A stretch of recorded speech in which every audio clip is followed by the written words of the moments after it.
Well, the first great figure of the 20th century who takes up this question of human nature, of human destiny, that we're going to want to think through is the great figure Jean-Paul Sartre.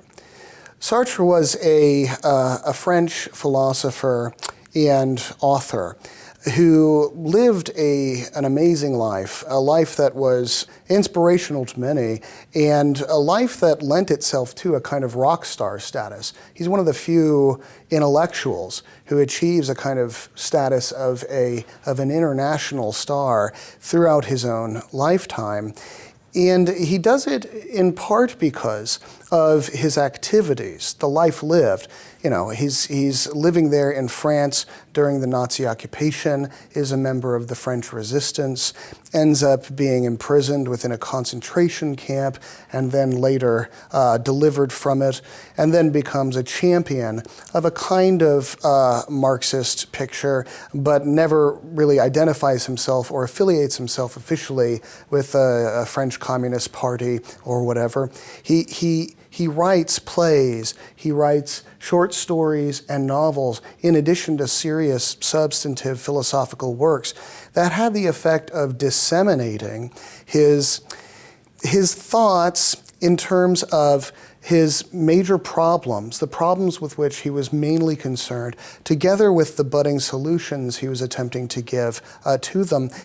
These things influenced generations of young people growing up, trying to find their way, trying to search for some kind of meaning to life, to human life, after the horrible fallout that occurred during the early and mid-20th century. So remember, you're living through a time period here in which the social and political experiments of fascism, of Stalinist communism, and so on, have led to the death on a grand scale. And more than that, displayed human nature, the ability of human beings to harm one another in its grandest scale, showing us to be capable of doing things to one another that we had hardly thought possible before. It's in this context, together with the cultural climate of the day, that led Jean-Paul Sartre and many of his contemporaries into a kind of anxiety or despair, kind of existential despair, concerning the purpose of individual life and the possibility of finding meaning for human life as a whole. Go back just a little bit in time, and you think of somebody like Dostoevsky, who is also identified by some as being a kind of proto-existentialist. Dostoevsky in The Brothers Karamazov has one of his characters remark that if God is dead, all things are permissible. And Nietzsche, of course, had proclaimed that God is dead.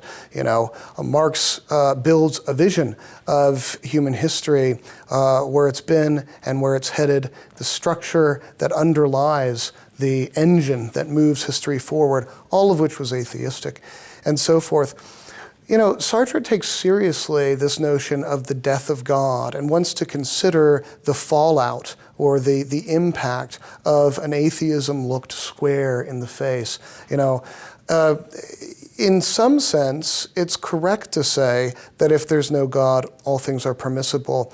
It's according to Sartre, he thinks it's a kind of a stopgap to say, yeah, there's no God, but we learn right and wrong, or what we ought to do, ought to strive for, by way of our biological natures, by way of some other secularist means, by way of some rationally grounded moral principle, such as the maxim that we should always attempt to maximize the greatest happiness for the greatest number, and so forth and so on.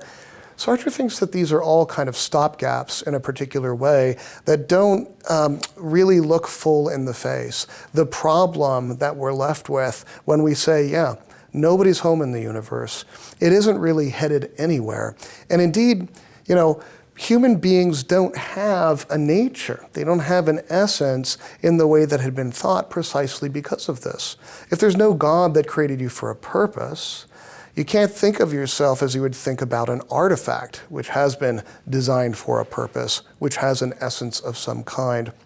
You know, if the attempts of Marx and others to say in a secularist vein what human nature is like all end up being self-serving, sort of overlaid on empirical evidence, or what was thought to be empirical evidence for their own theses, all of these things are being stripped away. And what Sartre is left with now is this feeling of the absurdity of life and the despair and existential anxiety concerning life to which it leads. Now, that sounds pretty dour, and as do a lot of his literary works like Nausea, and so forth, all which have the sort of guttural impact of letting you know that you're living a sort of meaningless, absurd existence. What do you do with that? How can you cope? Well, what Sartre says is that there's actually a positive side to the coin. To say that if God is dead, all things are permissible means that all things are permissible. To say that there is no human nature is to say that you yourself are responsible for constructing your own human nature. So this is the source of his famous phrase that existence precedes essence. All throughout this course, virtually all the figures that we've looked at, we've begun the question of human destiny by asking the question of human nature in order to know what is good, or what the destiny or goal or purpose of something is. We need to know what sort of thing it is. So we all try to say this is the essence of the human being, and therefore this is what its good or its goal or its flourishing will look like. Sartre says there is no essence that precedes your concrete existence. In a way that would be a set of shackles holding you back. You yourself are condemned to be free to construct your own essence, to decide for yourself what sort of purpose, what sort of person you will be. And it's because of this that you have an almost unbearable responsibility that comes with this unasked for and unavoidable freedom. So all of this, it doesn't sound as dour as the preceding crisis that generated the conclusion that existence precedes essence, but it does bring with it a kind of heaviness of responsibility for the individual person. And it does something else as well. It brings him into a kind of conflict with the Marxist thought that he is otherwise amenable to. He looks back at Marx and he sees someone who wants to identify the nature or the essence of the human person, and to see the underlying structural causes, the engine moving history forward, as being collectivist in some way, so that the human individual almost disappears in the mix, and the human person is then pigeonholed into a class, into a collective, into a group.